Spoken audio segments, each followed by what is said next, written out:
Hello my dear student, कैसे हो आप लोग? मज़े में? तो चलिए, बहुत मज़ा हुआ, कुछ पढ़ाई किया जाए। तो आइए आज क्लास 10th के लेक्चर नंबर 2 में हम लोग इंटर करें। क्लास 10th का लेक्चर नंबर 2 है हमारा, और हमारा जो लेक्चर है वो चैप्टर नंबर 1 से रिलेटेड है। चैप्टर नंबर 1 है केमिकल रिएक्शन एंड इक्वेशन। तो बेटा, केमिकल रिएक्शन एंड इक्वेशन में मैंने अब तक पिछले लेक्चर में आपको फिजिकल और केमिकल चेंज के बारे में बताया है। Physical change, no new substance form, only state change होता है केवल। केमिकल चेंज में नए सब्सटेंस का फॉर्मेशन होता है। तो उस केमिकल चेंज और फिजिकल चेंज के बाद हमारा आता है केमिकल रिएक्शन। तो आइए, केमिकल रिएक्शन क्या होते हैं इत्मीनान से समझेंगे। बहुत इंटरेस्टिंग टॉपिक है, फनी टाइप का है, तो इंजॉय करके पढ़ें। आइए देखिए, केमिकल रिएक्शन क्या है। तो chemical reaction it is a process, ये एक प्रक्रिया है। It is a process, it is a process, ये एक प्रक्रिया है। जैसे आप लोग नहाते हो, खाते हो, वो सब प्रक्रियाएं हैं आपके डेली लाइफ की। सोते हो, जागते हो, घूमते हो, दौड़ते हो, पढ़ते हो, सब क्या है? प्रक्रिया है, प्रोसेस है, क्रियाएं हैं। तो ये केमिकल रिएक्शन भी एक प्रोसेस है। कैसा प्रोसेस है? कैसा प्रोसेस है? जैसे मान लीजिए मैं आपसे कहूँ कि आप खाते हो, तो खाने में क्या करते हो? हाथ से जो फूड है उसको या भोजन को उठाते हो, मुंह में लगा डालते हो, चबा करके पेट में ले जाते हो। तो ये खाने का एक प्रोसेस है ना, प्रक्रिया। इसमें क्या होता है कि हाथ से भोजन को तोड़ा जाता है, उसको मुंह में डाला जाता है, मुंह के द्वारा पेट में जाता है। नहाने की प्रक्रिया, नल से पानी निकालते हैं, पानी को सर पे डालते हैं, नहाते हैं। तो एक प्रोसेस, एक तरीका है जिसमें कुछ चेंजेस, बदलाव होते हैं। भोजन तोड़ के खाते हैं, पच के पेट में चला जाता है, चेंज। तो इस तरह से ये हमारा केमिकल रिएक्शन भी एक प्रक्रिया है। कैसा प्रक्रिया है? तो इस प्रक्रिया में which involves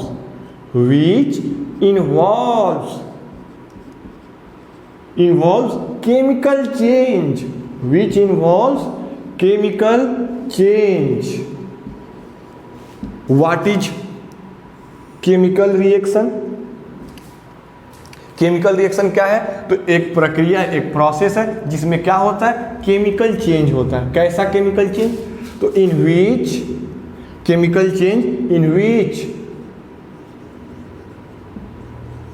substances reacts to form new substances। आइए इसमें थोड़ा डिस्कस कर रहे हैं कि हमारा केमिकल रिएक्शन क्या होता है बेटा। तो केमिकल रिएक्शन एक प्रोसेस है, प्रक्रिया है, एक क्रिया है जिसमें क्या होता है?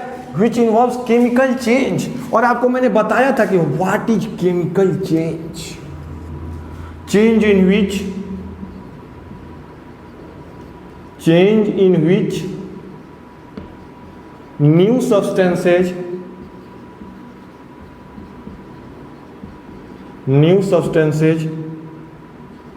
is formed, change in which new substances is formed and cannot be reversed back। यानी केमिकल चेंज कैसा चेंज है? तो एक ऐसा चेंज जिसमें नए सब्सटेंस का फॉर्मेशन। और वही बात तो हमारा केमिकल रिएक्शन भी कह रहा है। यानी यहाँ पर आपको एक बात समझ में आ रही होगी कि every chemical change is a chemical reaction. Every chemical change is a chemical reaction.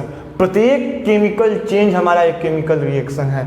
और केमिकल रिएक्शन में क्या होते हैं? In which substances react to form new substances, जिसमें सब्सटेंस ही रिएक्ट करके, कुछ सब्सटेंस रिएक्ट करके नए सब्सटेंस का फॉर्मेशन करते हैं, कुछ सब्सटेंस रिएक्ट करके नए सब्सटेंस का फॉर्मेशन करते हैं। यानी केमिकल रिएक्शन क्या है? एक प्रोसेस है। कैसा प्रोसेस है? जिसमें केमिकल चेंज होता है। केमिकल चेंज में क्या होता है कि कुछ सब्सटेंस मिलकर नए सब्सटेंस का फॉर्मेशन करते हैं। जैसे एग्जाम्पल के तौर पर आपको बताएं, हमारे लिए एग्जाम्पल है जैसे आपका दही के बनने का प्रोसेस। कैसे बनता है दही?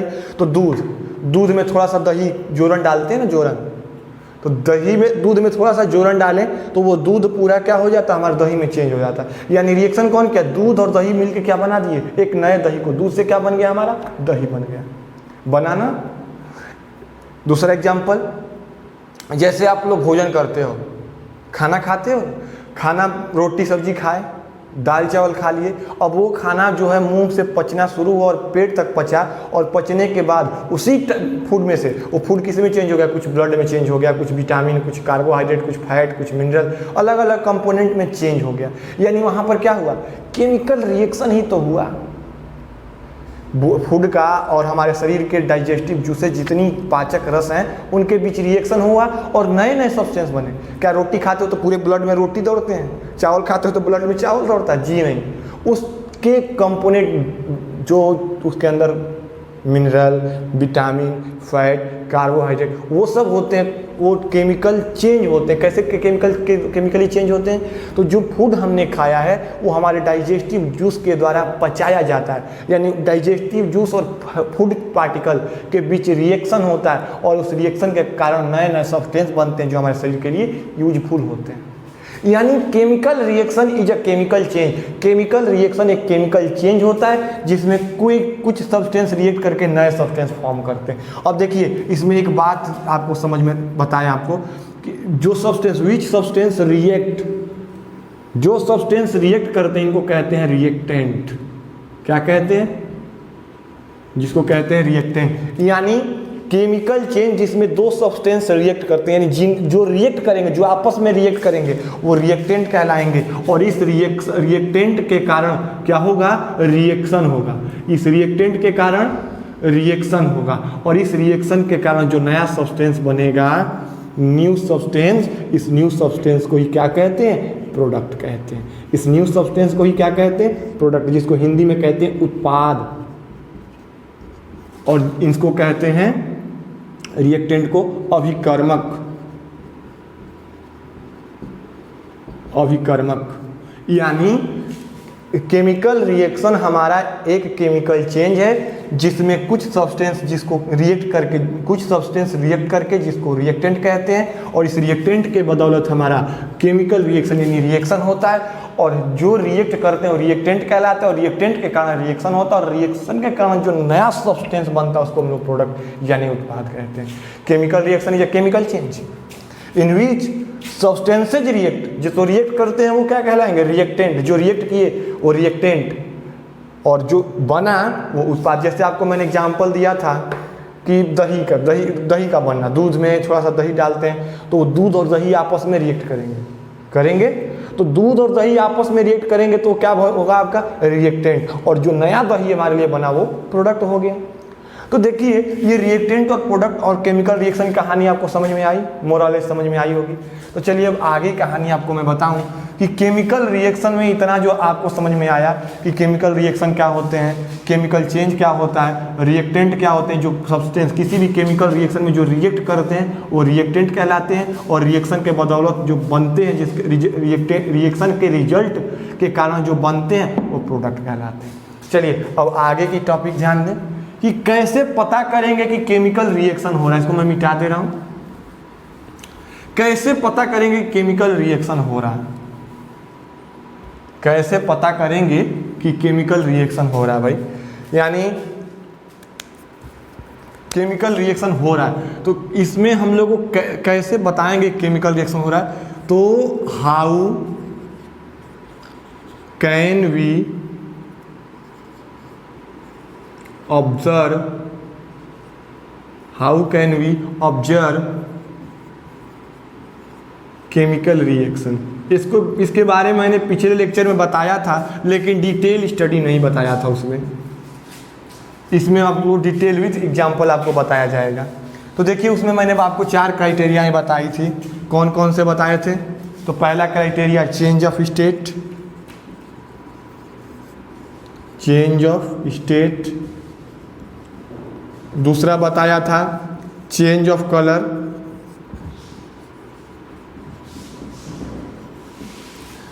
तीसरा बताया था change in temperature, change in temperature. चौथा बताया था change in state, change in colour, change in temperature, evolution of gas, evolution of gas. और एक नई चीज आपको मैं इसमें जोड़ रहा हूं, formation of precipitate, formation of precipitate,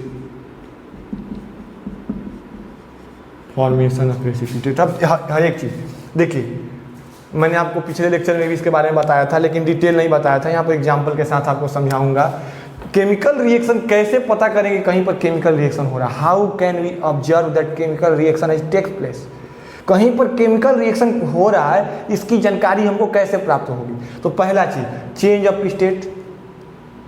पहला क्या होना चाहिए उसमें, उसका स्टेट बदलना चाहिए। दूसरा, रिएक्टेंट का कलर प्रोडक्ट के कलर से अलग हो, रिएक्टेंट का स्टेट प्रोडक्ट के स्टेट से अलग हो जाए, या रिएक्टेंट का टेम्परेचर प्रोडक्ट के टेम्परेचर से अलग हो जाए, या रिएक्शन जब रिएक्टेंट के बीच रिएक्शन हो तो प्रोडक्ट में से कोई गैस इवॉल्व हो जाए, कोई गैस निकल जाए, या फॉर्मेशन ऑफ प्रेसिपिटेट, प्रेसिपिटेट का फॉर्मेशन। प्रेसिपिटेट क्या होते हैं, तो प्रेसिपिटेट जो होता है किसी भी रिएक्शन में अगर वहाँ पर रिएक्टेंट के कारण रिएक्शन हो रहा है और उस रिएक्शन में कोई एक ऐसा प्रोडक्ट फॉर्म हो रहा है, उस रिएक्शन में कोई एक ऐसा प्रोडक्ट फॉर्म हो रहा है जो प्रोडक्ट उस पूरे रिएक्शन मिक्सचर में इनसॉल्युबल है, यानी उसमें घुलने वाला नहीं है, तो उसको क्या किया जाएगा, उस रिएक्शन मिक्सचर से उसको अलग कर दिया जाएगा और पूरे जिस बर्तन में रिएक्शन हो रहा है उसके बॉटम में बैठ जाएगा, सॉलिड रूप में सेटल डाउन हो जाएगा, उसको हम लोग कहते हैं प्रेसिपिटेट। आइए इसके बारे में बताएंगे आपको डिटेल।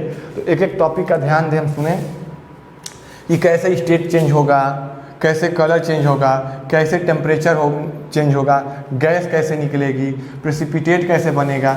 विथ एग्जांपल आपको मैं समझा रहा हूँ। तो देखिए, पहले मैं ले चलता हूँ आपको चेंज ऑफ स्टेट में। जैसे चेंज ऑफ स्टेट का क्या मतलब है, what is the meaning of change of state, यानी चेंज ऑफ स्टेट का मतलब कि जो भी रिएक्शन हो रहा है, यानी रिएक्टेंट और प्रोडक्ट के बीच में जो रिएक्शन हो रहा है, उस रिएक्टेंट प्रोडक्ट नहीं, रिएक्टेंट के बीच में जो रिएक्शन हो रहा है और जो प्रोडक्ट फॉर्म हो रहा है, तो उसमें जो हमारे रिएक्टेंट हैं, वो रिएक्टेंट का जो स्टेट है प्रोडक्ट के स्टेट से डिफर कर जाए। जैसे एक एग्जांपल आपको मैं दूं, छोटा सा एग्जांपल आपको मैं बताऊं, एक छोटा सा एग्जांपल आपको मैं दे रहा हूं। जैसे एक एग्जांपल है आपका C+O2, C+O2, कार्बन और प्लस ऑक्सीजन, ऑक्सीजन गैस है और ये कार्बन सॉलिड, जैसे कोयला है, कोल, इसको हमने जलाया ऑक्सीजन के प्रेजेंस में। अब देखिए, जब इसको हमने बर्न किया, बर्न यानी हीट किया, तो जब कार्बन और ऑक्सीजन दोनों के बीच रिएक्शन हुआ तो हमारा प्रोडक्ट क्या बन गया, CO2 गैस बन गई। ये एरो लगाते हैं कि गैस निकल रही है।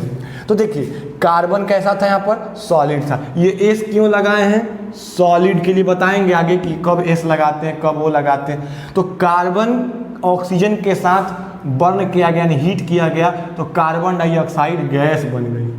कौन सी गैस बन गई, carbon dioxide gas.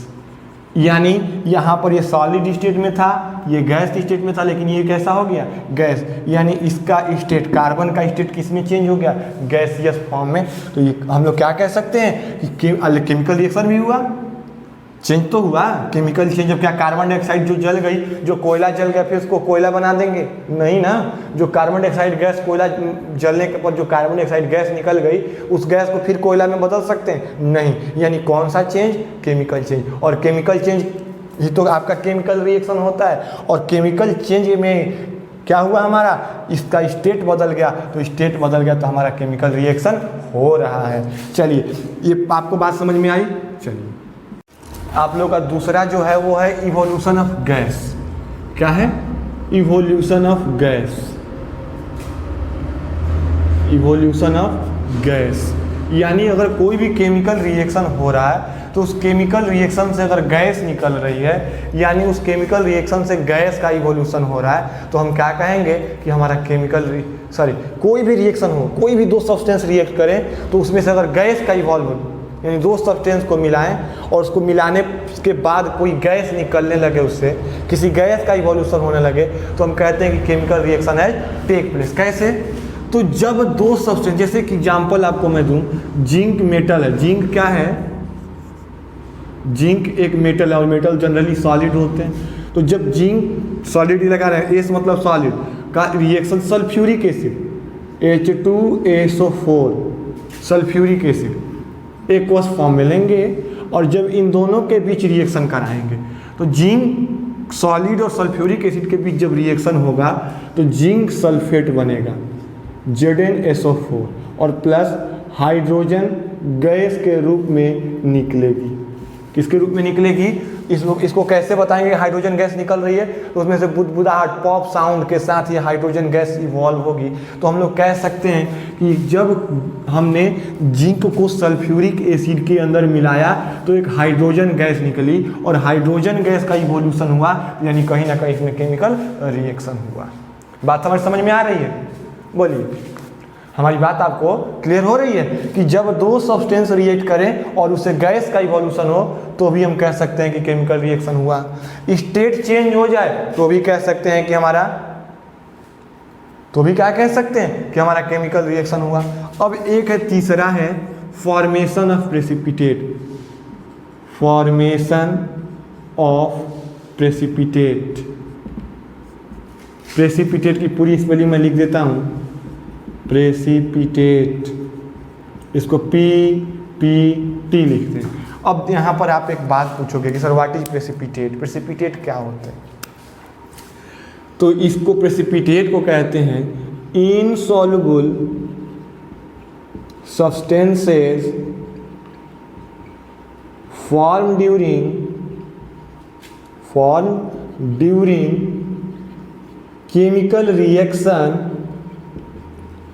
chemical reaction, insoluble substances formed during chemical reaction and get settled down as solid particle, as solid, या settled down as insoluble substances formed during chemical reaction and get settled down as precipitate। यानी अगर दो substance के बीच chemical reaction हुआ और उन दोनों substance के बीच केमिकल रिएक्शन, यानी दो रिएक्टेंट के बीच, किसी भी रिएक्टेंट के बीच जब रिएक्टेंट के बीच रिएक्शन हुआ और प्रोडक्ट जो बना हमारा, उस प्रोडक्ट में एक ऐसा सब्सटेंस बना जो उस पूरे मिक्सचर में, उस पूरे प्रोडक्ट के मिक्सचर में इनसॉल्युबल रहे। नहीं समझ पा रहे हो? जैसे मान लीजिए कि हमने एक सब्सटेंस लिया A, हमने एक सब्सटेंस लिया A और इस A सब्सटेंस में मिला दिया B, और जब A में B को मिलाया तो हमारा एक प्रोडक्ट बना AB और प्लस, चाहे हमारा एक प्रोडक्ट बना X और प्लस P। कोई भी प्रोडक्ट कुछ भी बन सकता है, A B को मिलाएं तो X और P बना। अब देखिए जो ये प्रोडक्ट बना X और P, इसमें ये P जो है इस X के अंदर सॉल्युबल नहीं है, यानी P X के अंदर घुल नहीं पा रहा। तो क्या करेगा? इसको अलग कर देगा, और अलग करेगा तो उसके पास पैर तो है नहीं कि निकल के भाग जाएगा। तो क्या करता है? उसके बॉटम में, उसके तलहटी में, उसके पेंदी में बैठ जाता है। जैसे कि एग्जाम्पल मैं आपको दूँ, जैसे मेरे पास दो मार्कर है, ठीक, इन दोनों मार्कर के बीच रिएक्शन हुआ, यानी दोनों कंपोनेंट के बीच रिएक्शन हुआ, इन दोनों के रिएक्टेंट के बीच रिएक्शन हुआ, और इन दोनों के बीच जब रिएक्टेंट के बीच रिएक्शन हुआ तो एक मार्कर और एक पेन बना। ठीक, इन दोनों के बीच रिएक्शन हुआ तो हमारा ये मार्कर और एक पेन बना। अब ये पेन जो है इस मार्कर के अंदर घुल नहीं रहा। प्रोडक्ट में दोनों बने, पेन भी बना और मार्कर भी बना। अब ये पेन जो है इस मार्कर में घुल नहीं रहा, तो जब इसमें घुलेगा नहीं तो मार्कर इसको क्या कर देगा? अलग कर देगा। अब अलग किया तो ये कहाँ जाएगा? उस जिस बर्तन में रिएक्शन, उसके बॉटम ही तो सेटल डाउन होगा, और जब ये सेटल डाउन हो गया तो यही क्या कहलाएगा? प्रेसिपिटेट कहलाता है। प्रेसिपिटेट समझ में आया? तो चलिए अब प्रेसिपिटेट का कैसे एग्जाम्पल आपको दें, तो जैसे एक एग्जाम्पल है इसका प्रेसिपिटेट का, NCERT का एग्जाम्पल आपको मैं बता रहा हूँ, बड़ा ही प्यारा सा एग्जाम्पल है। कैसे बताएंगे? तो जैसे एक लेड नाइट्रेट एक कंपाउंड है जिसका ना फार्मूला होता है PbNO3।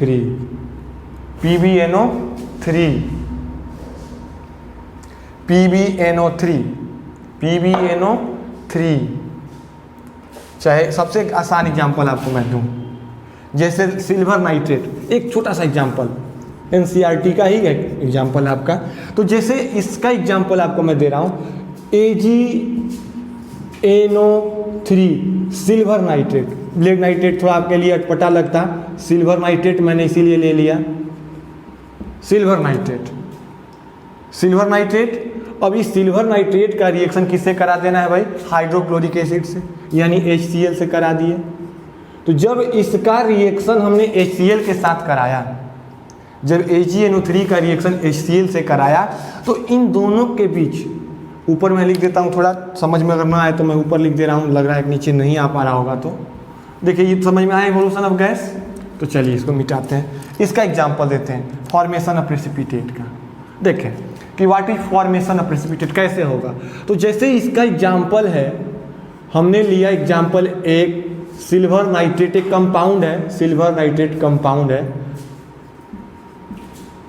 Silver nitrate. ये सब फॉर्मूला लिखने आपने सीखा है क्लास 9th में। HCl डाइल्यूट ही लेंगे एक्वस फॉर्म में, हाइड्रोक्लोरिक एसिड, हाइड्रोक्लोरिक एसिड। और जब इसके बीच रिएक्शन होगा, जब इसके बीच रिएक्शन होगा तो हमारा प्रोडक्ट, जाहिर सी बात है कि ये दोनों रिएक्टेंट है, और इन दोनों रिएक्टेंट के बीच जब रिएक्शन होगा तो हमारा जाहिर सी बात है प्रोडक्ट बनेगा। तो प्रोडक्ट क्या बनता है? AgCl और plus HNO3, AgCl plus HNO3, AgCl plus HNO3। अब यही जो AgCl है, ये जो AgCl बना है, ये AgCl जो है इस HNO3 में डिजॉल्व नहीं होगा, घुलेगा नहीं। तो HNO3 इसको क्या करेगा? लात मार के भगा देगा। तो यही जो है किसके रूप में? प्रेसिपिटेट के रूप में नीचे उसके बॉटम पर सेटल हो जाएगी। सिल्वर क्लोराइड, सिल्वर क्लोराइड किसके रूप में? प्रेसिपिटेट के रूप में सेटल हो जाएगी। यानी व्हाट इज प्रेसिपिटेट? तो जब दो सब्सटेंस के बीच रिएक्शन हो, जब किसी भी दो रिएक्टेंट, किसी भी रिएक्टेंट, दो या दो से अधिक भी हो सकते हैं, जब किसी भी रिएक्टेंट के बीच रिएक्शन हो और उस रिएक्टेंट के बीच रिएक्शन के फलस्वरूप हमको प्रोडक्ट प्राप्त होता हो, और वो प्रोडक्ट जो है रिएक्शन मिक्सचर में, अब इन दोनों को मिलाएंगे तो मिक्सचर ही तो बनेगा, तो उस पूरे रिएक्शन मिक्सचर में इनसॉल्युबल रहे, यानी डिजॉल्व ना हो, अघुलनशील रहे, तो उसको बॉटम में सेटल करा दिया जाता है। खुद ही वो बॉटम में due to gravity, gravitational force के कारण उसके बॉटम में क्या हो जाता है? सेटल डाउन हो जाता है। और जो सब्सटेंस सेटल डाउन होगा वही आपका क्या कहलाएगा? प्रेसिपिटेट कहलाएगा। जी समझ में आई बात हमारी? तो चलिए अब अगला चौथा पॉइंट है चेंज इन स्टेट के। समझ में आया आपको? फॉर्मेशन, इवोल्यूशन ऑफ गैस समझ में आया, फॉर्मेशन ऑफ प्रेसिपिटेट। अब जो आगे हैं उन लोग में केमिकल रिएक्शन पे नहीं, ऐसे ही यूजुअली हम लोग समझेंगे। जैसे चौथा है चेंज इन कलर, चौथा है change in colour, change in colour, और पांचवा है change in state temperature, change in temperature.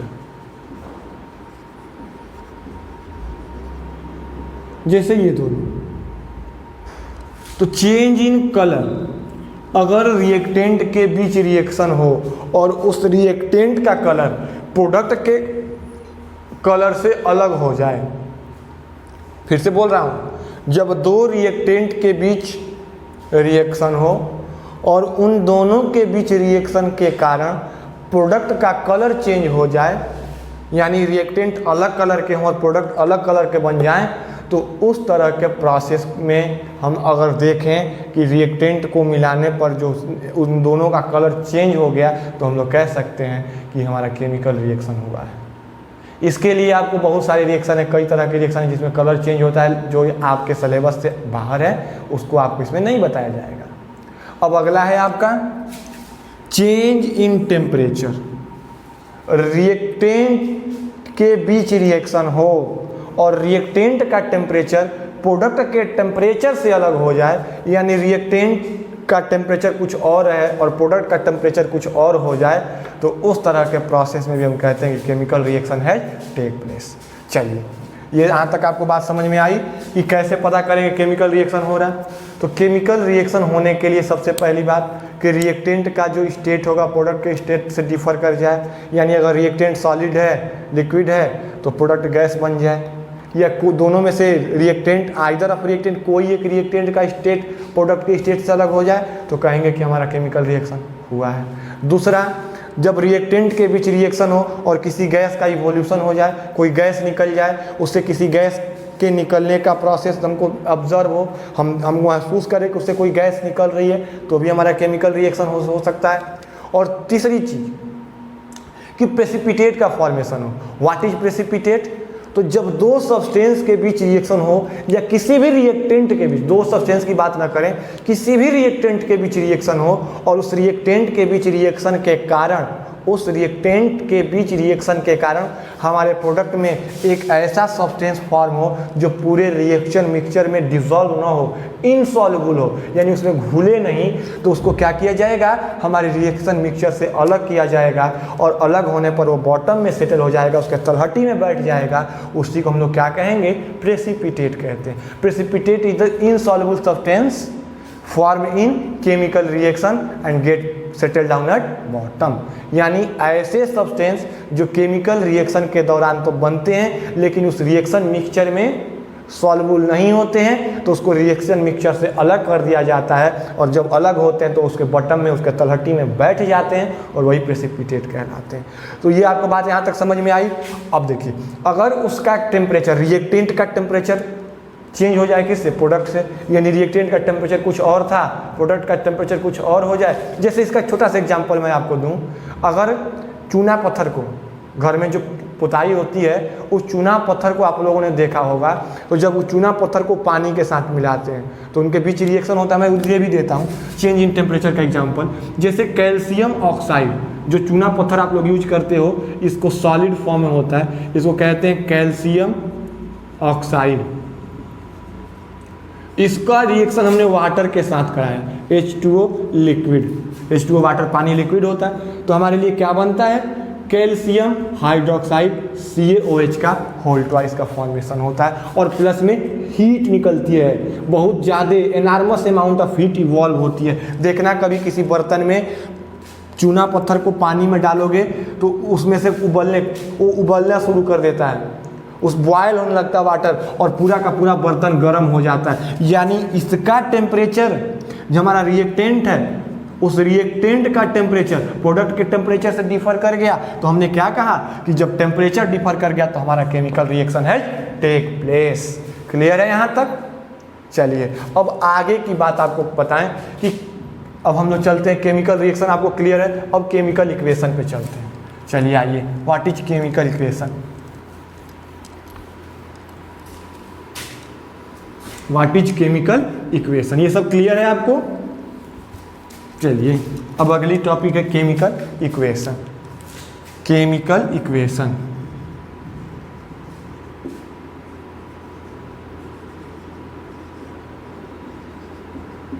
Chemical equation, what is chemical equation?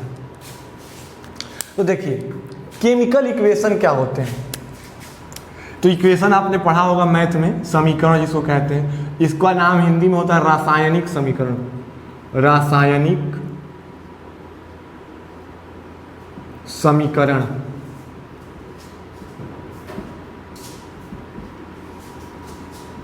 ध्यान देना कि what is chemical equation. Chemical equation क्या होते हैं? हो गया है। केमिकल इक्वेशन क्या होते हैं? केमिकल रासायनिक समीकरण। तो यहां पर एक बात आपको समझना है कि what is the definition of chemical equation. तो इसको हम लोग कहते हैं symbolic representation, symbolic representation, symbolic representation of any chemical reaction. किसी भी केमिकल रिएक्शन को सिंबॉलिक फॉर्म में जब रिप्रेजेंट कर दें तो उसको क्या कहते हैं? Symbolic representation of any chemical reaction is known as chemical equation. जैसे एग्जाम्पल कैसे अभी तो जितना मैंने लिखा था फॉर्मूला सबका, वो सभी तो इक्वेशन है, केमिकल इक्वेशन। जैसे मुझे बताना हो, एग्जाम्पल आपको मैं दूं कि पहला एग्जाम्पल कि मैग्नीशियम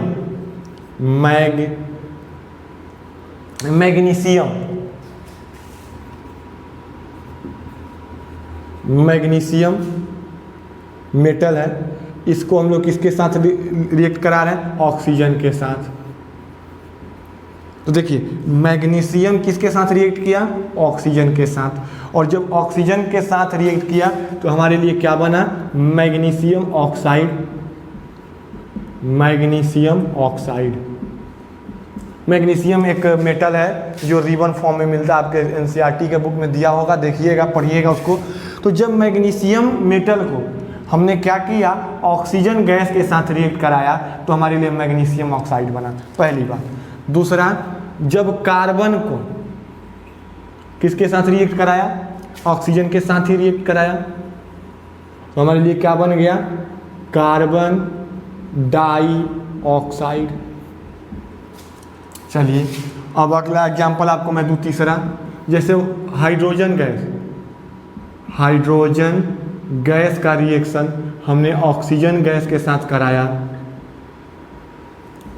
तो हमारे लिए क्या बना? वाटर बना। अब यहाँ पर एक बात आपको समझनी है बच्चे, कि क्या ये आपको अच्छा लग रहा है? कहोगे हाँ सर बहुत अच्छा लग रहा है। कैसे अच्छा लग रहा है? इतना बड़ा बड़ा नाम लिखेंगे, और क्योंकि तो रिएक्शन छोटे छोटे हैं तो आपको समझ में आता है। अब जब लंबे लंबे रिएक्शन आएंगे तो सबका नाम लिखेंगे तो टाइम टेकिंग होगा और कन्वीनियंट भी नहीं होगा, थोड़ा अटपटा लगेगा कि मैग्नीशियम में कितने मैग्नीशियम के एटम हैं, ऑक्सीजन के कितने एटम हैं, ऑक्सीजन क्या होता है।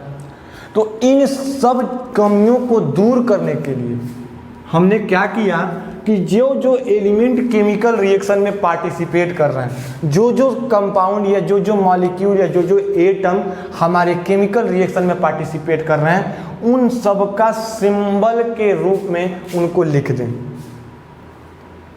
इसको किसके रूप में लिख दें? सिंबल के रूप में लिख दें। किसके रूप में? सिंबल। जैसे मान लीजिए मैग्नीशियम का सिंबल आप लोग को याद होगा, 9th में पढ़े होंगे, पहले वाले का Mg। ऑक्सीजन का सब लोग जानते हो O2, और ये दोनों रिएक्ट करके क्या बना लेते हैं? Magnesium oxide MgO। अब ये सब आपको सिखाने वाली बात नहीं है कि सर ये MgO कैसे हो गया, ये 9th में आप लोग जानते हो, पढ़े होंगे 9th क्लास में। चलिए देखिए MgO। अब इसमें दूसरा है आपका कार्बन का फॉर्मूला होता है, कार्बन का सिंबल होता है C। इसका भी ऑक्सीजन के साथ रिएक्शन कराए, क्योंकि कार्बन सॉलिड है तो इसके लिए एस, ये भी सॉलिड है तो इसके लिए एस, ये गैस है तो उसके लिए जी, ये भी गैस है तो उसके लिए जी, और इन दोनों के बीच रिएक्शन हो गया तो CO2 ये भी किस में बनेगा? सॉलिड में। CO2 किसके रूप में निकल गई? गैस के रूप में निकल गई। क्लियर है? चलिए तीसरा मैंने आपको बताया हाइड्रोजन गैस। तो हाइड्रोजन गैस का फॉर्मूला होता है H2 गैसियस फॉर्म में, ऑक्सीजन गैस का फॉर्मूला होता है O2 गैसियस फॉर्म में। जब इन दोनों के बीच रिएक्शन हुआ तो वाटर बना, वाटर का फॉर्मूला होता है H2O लिक्विड फॉर्म में। यानी जो भी रिएक्शन हो उस रिएक्शन को, केमिकल रिएक्शन को सिंबॉलिक फॉर्म में रिप्रेजेंट कर दें तो यही सब क्या कहलाते हैं आपके लिए? Chemical equation. यही क्या कहलाते हैं? Chemical equation. यही तो आपका chemical equation. What is chemical equation? कोई पूछेगा व्हाट इज केमिकल इक्वेशन, तो chemical equation is the symbolic representation of chemical reaction. Chemical equation is the symbolic representation of chemical reaction. यानी हमारे केमिकल रिएक्शन का symbolic representation, उसके symbol मतलब होता है चिन्ह, प्रतीक, चिन्ह। तो किसी भी केमिकल रिएक्शन में जो रिएक्टेंट पार्टिसिपेट कर रहे हैं और जो प्रोडक्ट बन रहा है, किसी भी केमिकल रिएक्शन में जो रिएक्टेंट पार्टिसिपेट कर रहे हैं, जो रिएक्टेंट रिएक्शन में भाग ले रहे हैं और उसके कारण जो प्रोडक्ट बन रहा है, तो रिएक्टेंट और प्रोडक्ट के जो भी कंपोनेंट हैं या जो भी सब्सटेंस है उसको उनके सिंबल के द्वारा लिख दें, नाम न लिख के उसका सिंबल लिख दें, और उस सिंबल के रिप्रेजेंटेशन को ही हम लोग क्या कहते हैं? केमिकल इक्वेशन कहते हैं। चलिए इसको बैलेंस है ही, अगर यहाँ पर 2 लगा दें और यहाँ पर 2 कर दे। बैलेंस करना आपको सिखाएंगे, अभी चिंता मत कीजिए कैसे होता है बैलेंस। कार्बन डाइऑक्साइड ठीक H2O2 यहाँ पर 2 कर दें, यहाँ पर 2 कर दें। बैलेंस कैसे करते हैं आपको मैं बताऊंगा अगले लेक्चर में। तो देखिए अब केमिकल रिएक्शन कैसे लिखते हैं, तो आपको पता चल गया होगा कि रिएक्टेंट और रिएक्टेंट केमिकल रिएक्शन कैसे लिखते हैं, तो तरीका आप सीखिए। पहले मिटा दो इसको, ये सब समझ में आया आपको केमिकल इक्वेशन। तो पहले आपको सिखाऊंगी केमिकल इक्वेशन या केमिकल रिएक्शन लिखते कैसे हैं, रिप्रेजेंट कैसे करते हैं। अब तक तो आपको केमिकल रिएक्शन केमिकल इक्वेशन समझ में आया। अब केमिकल रिएक्शन से केमिकल इक्वेशन कैसे लिखा जाता है, how to write chemical equation topic है आपकी, how to write chemical equation, chemical equation को कैसे लिखा जा सकता है। तो देखें ध्यान देना यहाँ पर, केमिकल इक्वेशन को लिखने का बड़ा ही आसान सा तरीका है। कैसे लिखते हैं, तो इसमें 3 पॉइंट हैं। पहला पॉइंट क्या है, रिएक्टेंट आर रिटेन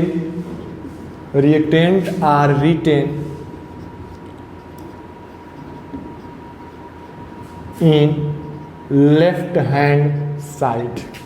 LHS में product are written in right hand side. और चौथा तीसरा, reactant and product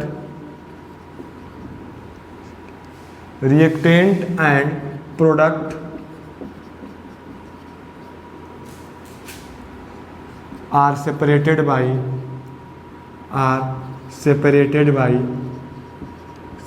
by arrow. कैसे, ऐसे एरो कैसे होगा देखिए ध्यान दीजिए। यानी अगर मान लीजिए एक एग्जाम्पल के रूप में आपको समझाऊं कि एक A and B react to form AB। अब देखिए A और B रिएक्ट करके क्या बना रहे हैं भाई, AB बना रहे हैं। A और B रिएक्ट करके क्या बना रहे हैं, AB। तो यहाँ पर रिएक्टेंट क्या हो गया आपका, रिएक्टेंट A एंड B हो गए। तो इसको कहाँ रखेंगे, LHS में, यानी A और B है। तो देखिए अब रिएक्टेंट को कैसे अलग अलग लिखते हैं, तो जो रिएक्टेंट अगर 4, 5, 6, 7 कितने भी रिएक्टेंट हैं तो बस उनके बीच में प्लस लगाते जाएंगे। A और B हमारे 2 ही रिएक्टेंट, तो A प्लस B। और क्या बना रहे हैं, AB, तो इसको RHS में लिख दिया। और इसको कैसे सेपरेट किए, तीर के द्वारा। यानी ये हो गए आपके रिएक्टेंट और ये हो गए आपके प्रोडक्ट। जैसे एग्जाम्पल, एक छोटा सा एग्जाम्पल मैं दूं आपको, और के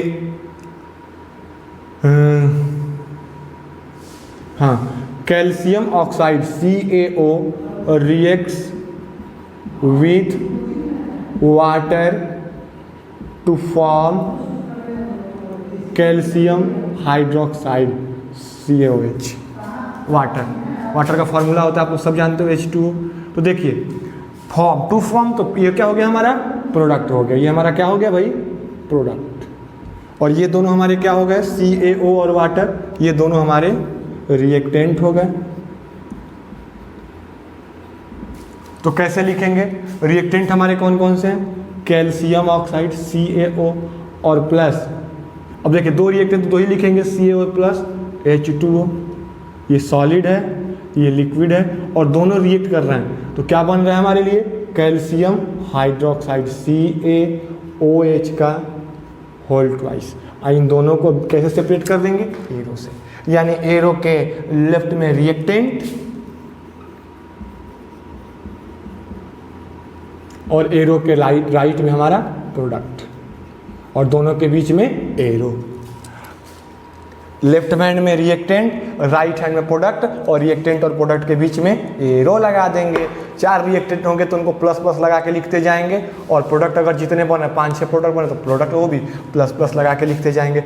जैसे एक छोटा सा एग्जाम्पल आपको मैं दूँ, और इसको कैसे लिखते, तीसरा देखिए। अब अगर मान लीजिए कि यहाँ पर तो 2 रिएक्टेंट 1 प्रोडक्ट बन रहा है, और प्रोडक्ट भी 2 हो जाए, रिएक्टेंट भी 2 हो जाए, या प्रोडक्ट 3 हो जाए, रिएक्टेंट 2 हो जाए, जो भी हो, बहुत सारे प्रोडक्ट बहुत सारे रिएक्टेंट हो जाए, तो बस करना क्या है, रिएक्टेंट को प्लस लगा लगा के लिख देंगे, और एरो लगा के प्रोडक्ट को प्लस लगा लगा के लिख देंगे। कैसे? जैसे देखिए सिल्वर नाइट्रेट, तो सिल्वर नाइट्रेट का फॉर्मूला आप लोग जानते हो होता क्या है, AgNO3। ये आप लोग लेंगे एक्वस फॉर्म में। जब इसका रिएक्शन, अब देखिए रिएक्टेंट 2 है ना, सिल्वर नाइट्रेट है, रिएक्ट विथ हाइड्रोक्लोरिक एसिड, तो ये दोनों रिएक्ट कर रहे हैं, जो रिएक्ट करते हैं वो क्या कहलाते हैं, रिएक्टेंट कहलाते हैं। तो हमारे लिए HCl हो गया रिएक्टेंट, एक्वस। अब देखें एक्वस मतलब वाटर में लिए हैं, एक्वा मतलब वाटर होता है, जो HCl हाइड्रोक्लोरिक एसिड को लिए हैं उसको वाटर मीडियम में यानी वाटर के साथ लिए हैं।